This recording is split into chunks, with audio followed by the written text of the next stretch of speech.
Well, Matt, obviously a disappointing result this afternoon, a bad day at the office. Everything seemed to go against you from early on, and then it sort of ended up with those 2 late goals for the visitors.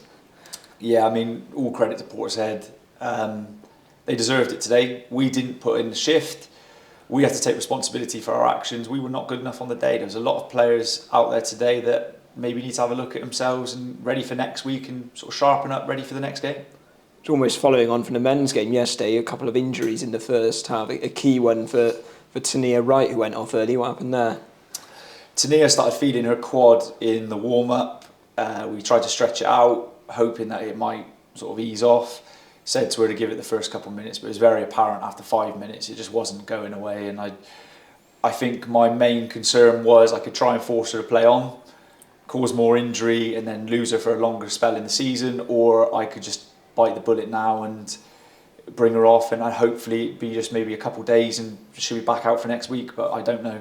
It was a big miss. I know she doesn't bring a lot of goals to the team, but the rest of her play, a link-up play with the others, and it was sort of sorely missed. Was it the rest of the first half, only 1 or 2 chances really on the opposition goalkeeper? Yeah, I think when you look at our front three, normally when you've got, you know, Tania, Emily, you've got Taz that sometimes fits in there, Esme regularly is there as well. To be fair, Esme's still there today, but we had a front three that weren't very familiar with each other really, and that does show with chemistry across the team. And it's not slating those players that were in that front three, but it's down to the case that it is difficult to ask 3 players that don't really play with each other to suddenly link up perfectly. Whereas with the other 3 now, you know, 3 injuries, we're now looking a little bit, you know, unsteady at that front 3 now.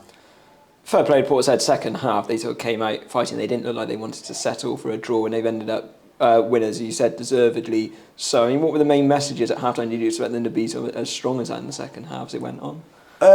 For us, we went in at half-time and we acknowledged we weren't good enough in the first half. We acknowledged that Portishead were getting confident. I mean, you look at the first 10 minutes, I think it is, off the top of my head, we really did, I think, take control of the game. We then started to let them slip into the game, and by the end of the half, I think they were the much better team. We went in at half-time, I've told them we need to step our game up.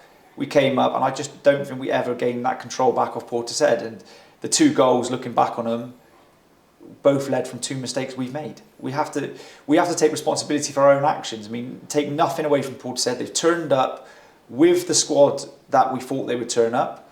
They've worked extremely hard, and they deserve the win as it stands. But we cannot be allowing goals to go in that easily from 2 mistakes. It's not good enough.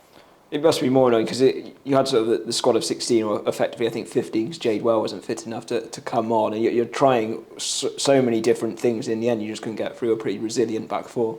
I think the reality is, you know, very similar to the men's team yesterday.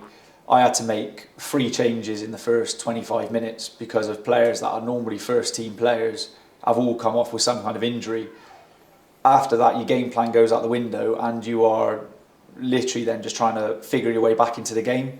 We never really quite got there, and then I think as we were trying to find in that sort of wiggle room of where we might get a goal, Portishead got the first goal and it threw it out the window again. So it's all swings and roundabouts really. We just got to keep going and take this as a learning curve and go again next week. Yeah, a couple of away games, is that something to look forward to a bit more? Because we've said for the home games, you find some teams have really sort of raised their game and made it difficult. Might be a bit different for us now playing on the road.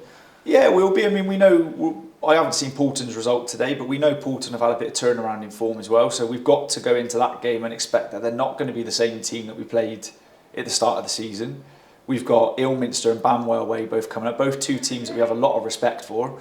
And we know they're going to be tough games. So we've got to take a look at it and go, you can't beat the league leaders and Bishop's leaders, who I would say is probably the second top team in our league, regardless of their position in the league, and then go to second bottom and lose like we did today. And those teams that we're coming up against in the next few weeks are going to be tough tests, and we really do need to pull our socks up and learn from today. Otherwise, we're going to find ourselves in a bit of a tricky situation from being at a point today where we thought we could be 2 points behind league leaders to being, you know, struggling to fight for that second place. We really do need to turn it back on. Very sporting. I saw their players coming up the stairs just before we did this interview, and you were congratulating them for their efforts, for their win this afternoon. Is that something you've done often before? Have you had it back towards you at Bath City? I'll be entirely honest with you. I don't tend to get any of that back from most teams. I think most teams see it as a bit of an FA Cup final coming here. I'm not trying to big us up, but the lights of Twerton Park, coming on the pitch, the stadium, you see these teams turn up, they get their camera phones out, they're taking pictures with the stand. It's probably for some of them the biggest sort of arena they're going to play in. So I'm not expecting them to give me that kind of credit back. We're a bit of a scalp for some of these teams. But I make sure that, you know, I'm loud on the side of the pitch. I make my opinion very well heard, but at the end of the game, after 90 minutes, you do have to come off and show respect to those that deserve it. And today, they deserved it, so I'll always make sure that they're aware that I've done that. I just think it's good sportsmanship and common courtesy, really. Yeah, I agree. And thanks for chatting to us after this game. We'll see you again next week. No worries. Thank you very much. Cheers.